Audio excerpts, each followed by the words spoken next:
లేదా stock market పడిపోవడం పైన అట్లా జరగకపోతే ఏమైతుంది? ఎప్పుడు జరుగుతుంది, గతంలో గ్రీసులో జరిగినట్టు. అదే ఈ సిస్టమ్ యొక్క నైజం.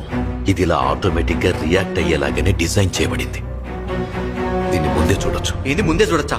ముందే చూస్తే కనబడేది గా టన్నల్. ఎందుకంటే ఈ పక్క నుంచి దీన్ని పంపితే గా పక్కకు పోయి కదా అద్దుతుంది. కానీ ఇదంతా మన కంట్రోల్ కి బయట ఉంటది కదా. General, please. నువ్వు జరసేపు నోరు మూసుకుంటావా? ఈయన మన జీవితాలతో ఇట్లా ఆడుకోకూడదు. ఇవాళ ట్రెజరీ ఆప్షన్ లో మనం బిలియన్స్ ఆఫ్ యూరోస్ కోల్పోయి తీరతాం. వారం వారం గడుస్తున్న కొద్దీ మనకు ఏ విధంగానూ ఏ ఫండ్స్ లభించబోవు. అప్పుడు మన దేశం స్పెయిన్ బ్యాంక్రప్ట్ అవక తప్పదు. చెప్తుంది మీకే. స్టాక్ ఎక్స్చేంజ్ వెంటనే మూసేయండి, ట్రేడింగ్ కూడా సస్పెండ్ చేయండి. ప్రొఫెసర్ చెప్పింది నిజమే. దీన్ని మా అల్లకల్లోలం చేసేసిండుగా.